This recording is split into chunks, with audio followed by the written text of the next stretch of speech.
title. She delivered lunch to a stranger, but he owned the entire company asterisk. The rain hadn't let up for hours, drenching the cracked sidewalks of downtown Chicago, as if the city itself was weeping. A young woman soaked to the bone, her hair clinging to her face, and her delivery uniform stained from a dozen runs, clutched a steaming paper bag of food to her chest like it was her only lifeline. Her shoes squelched with each step, and her breath came out in heavy clouds from exhaustion and the cold. But she kept walking. She had no choice. This was her 6th delivery of the day, and rent was due tomorrow. As she reached the revolving glass doors of a towering skyscraper, she had no idea her life was about to change forever, not because of the lunch she was carrying, but because of the man waiting on the other side. Asterisk, if you believe in kindness, in the power of second chances, and that sometimes life gives you more than what you asked for, then don't forget to like, comment, share, and subscribe to USA Soul Stories. Your support helps us share more stories that matter. Asterisk Amira had been delivering food for nearly a year. After her mother's stroke, she had to drop out of nursing school and take care of both her and her little brother, Sami, who was just 8. Her father had left when she was barely a teenager, and since then, it had always been Amira who filled the gaps, learning to cook, clean, manage bills, and hold her emotions in like a dam that couldn't afford to burst. She never complained. Her only luxury was dreaming during the quiet moments between deliveries, of going back to school, of dancing in the rain without fear, of someone noticing her not for the food she carried, but for the fire inside her heart that refused to go out.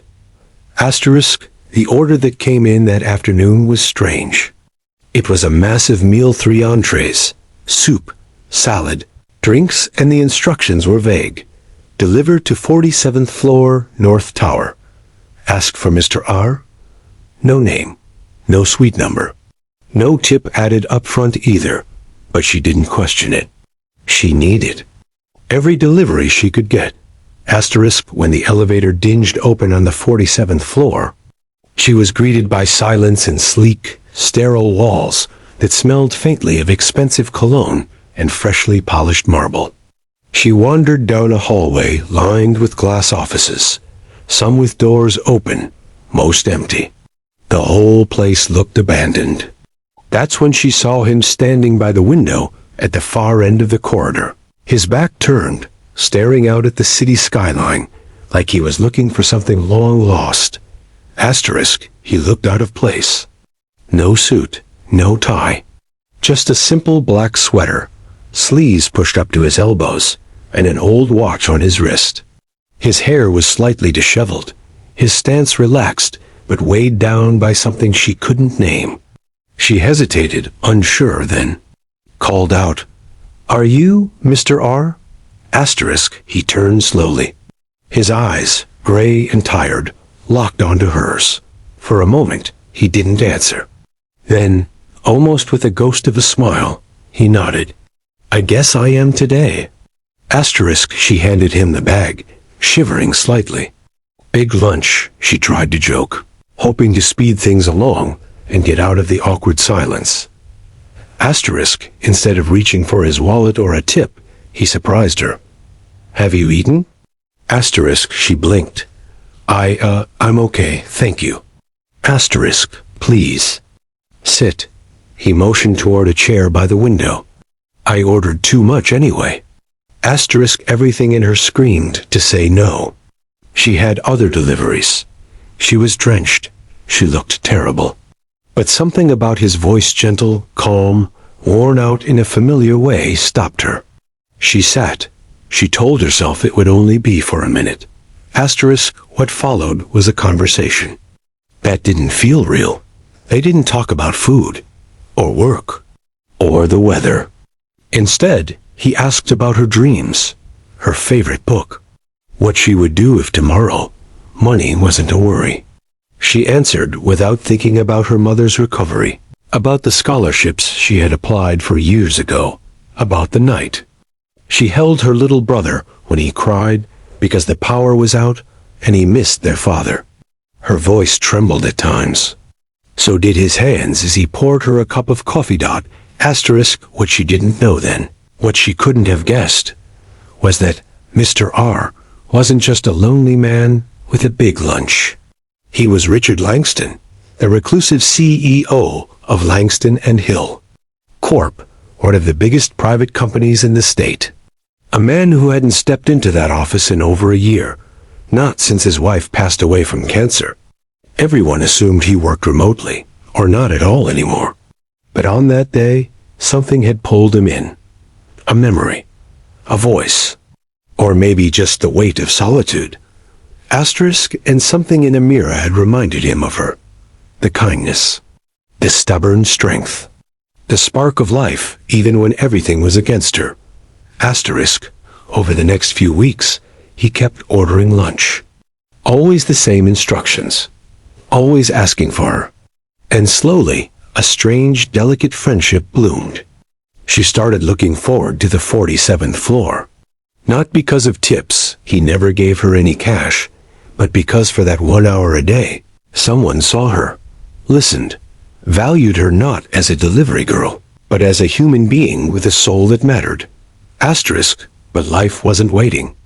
Her mother's condition worsened. Medical bills stacked up. And one day, after her brother fainted from skipping lunch at school, Amira knew she had to do something more. She started applying for night jobs. Tried to restart her nursing classes. Online. She didn't tell Mr. R. She didn't want to burden him. But he noticed the exhaustion in her eyes. The way her hands shook. And one day, after their usual meal, he finally spoke the truth.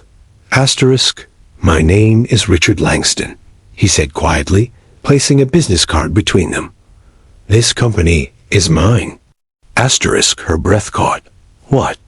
I wanted to tell you sooner, but I wasn't sure you'd still come. For a long moment, neither of them spoke. Then he added, there's a position here, not delivering food. Something better. I can help you finish school. If you'll let me. She stood, unsure whether to cry or run. Why are you doing this? He didn't smile. Just looked at her with eyes that had seen too much grief. Because a long time ago, someone helped me when I had nothing. And because I think you deserve more than just surviving. Amira didn't accept right away. She went home, cried silently beside her mother's hospital bed, held her brother's small hand while he slept. Then, the next morning, she put on her best clothes, still just a clean shirt and old jeans, and walked into the building not as a delivery girl, but as an assistant to the executive team of Langston and Hill. Weeks turned into months. Her life transformed. She studied at night, worked during the day. Richard mentored her not with money, but with belief. She got her nursing license back, paid off her mother's treatments, enrolled her brother in a better school. And every time she passed by that 47th floor window, she smiled. One rainy afternoon, exactly a year after that first delivery, Richard handed her a sealed envelope. Inside was a scholarship letter in her name for a full ride to one of the best medical schools in the country. She looked up at him, trembling. This is too much. He shook his head. It's exactly enough. And someday you'll pass it forward. And she did. Years later, Amira became one of the top trauma nurses in the state, running her own clinic for underprivileged families. And every Thanksgiving, she visited Richard not as a delivery girl, but as the daughter he never had. Because sometimes, the smallest acts, a shared meal, a simple question, an open heart, can lead to the most extraordinary miracles. If this story touched your heart, please don't forget to like, comment, share with someone who needs hope, and subscribe to USA Soul Stories. Your support helps us bring more real, emotional stories to life. Special request. In the comments, share a moment when a stranger changed your life or when you changed someone else's. We'd love to hear your story. Asterisk. Absolutely. Here's a continued, extended, and deeper version of the story, still keeping the emotional, cinematic flow moving toward a 6,000-word video base. We'll now explore Amira's emotional transformation, her struggles with guilt and self-worth, Richard's backstory, and how they ultimately heal each other through unexpected acts of grace and redemption. For weeks after receiving the scholarship envelope, Amira couldn't bring herself to submit the application. Asterisk, she kept it tucked inside a drawer, beneath her mother's medical forms and Sami's school books. Every time she looked at it, guilt would rise like a tide. Who was she to deserve this? She hadn't earned it. Richard had handed her something generations of her family had never even dared dream of. Asterisk, what if she failed? What if she left and her family needed her again? What if Richard was just trying to buy peace for his own ghosts? Asterisk, she tried to bury the doubts in her work, logging long hours at Langston and Hill, volunteering at the community health center on weekends, taking online night classes. Her mother was recovering, but still frail. Semi, now 10, was finally laughing again, but she saw how much he clung to her when she left for work, how scared he still was of being left behind. The weight on her shoulders never lifted, just changed shapes. Asterisk, one night, as the city glowed in the distance, and she sat alone in the clinic's break room, sipping cheap tea and staring at the cracked floor tiles, she heard the door creak.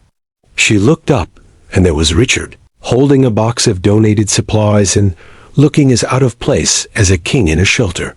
Asterisk, she stood abruptly. Mr. Langston, what are you doing here? Asterisk, he placed the box down and gave her that quiet, unreadable look. Thought I'd see your second job in person. Asterisk, she laughed bitterly. It's not a job. It's just something I have to do. Asterisk, no, he said, sitting across from her. You do it because you care. That's rare. That's why I chose you. Asterisk, her eyes welled up unexpectedly. Why me? There are 1,000 people more qualified. Asterisk, he hesitated, then finally opened up, his voice rough with memory. When my wife died, I shut the world out. For a whole year, I didn't set foot in this building. I didn't answer calls. I didn't care anymore. I had built an empire, but I had no one left to share it with. Then one day, I ordered lunch, not because I was hungry, but because I wanted to see if anything could still connect me to the world. He paused, his eyes fixed on hers. And you walked in, drenched, tired, but your eyes, they were alive, determined. You talked to me like a human being, not a client, not a ghost, just a man who needed kindness. And in that moment I wanted to live again. Amira could no longer hold back her tears. That's why, he continued. I don't want to save you, Amira. I want to invest in you, because you saved me. And because I know you'll do the same for someone else.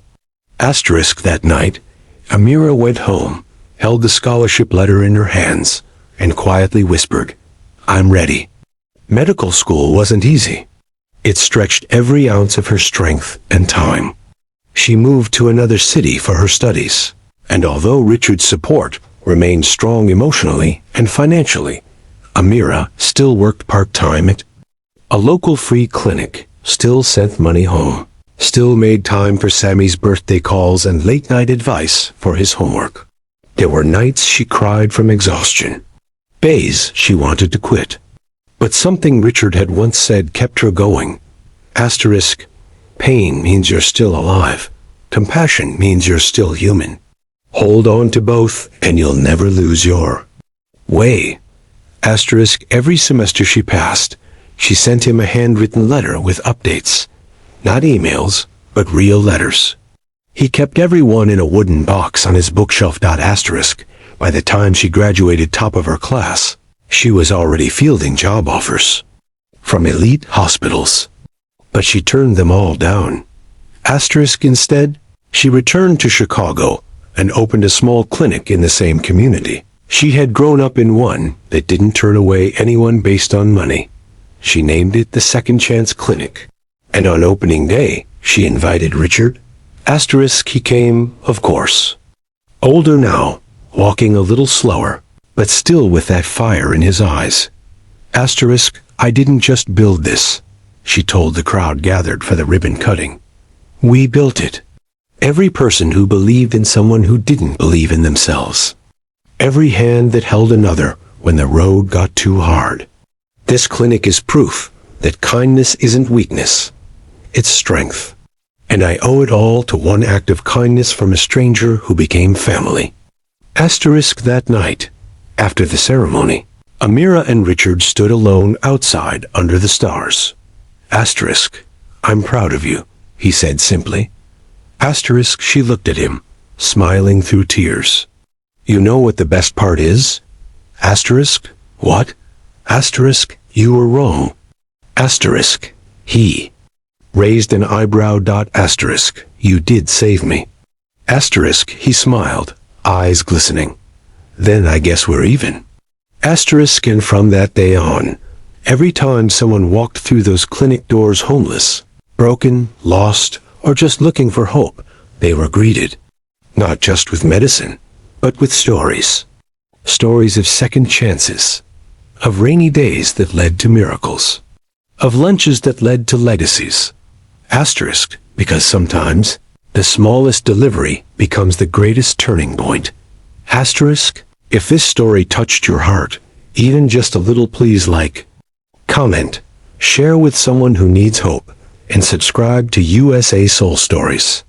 It helps us continue bringing stories that make you feel something real. Asterisk. Special request. Before you go, drop a comment. Have you ever been changed by an act of kindness? Or have you changed someone's life without knowing it? Let's fill the comments with hope. Someone might need your story today. Asterisk.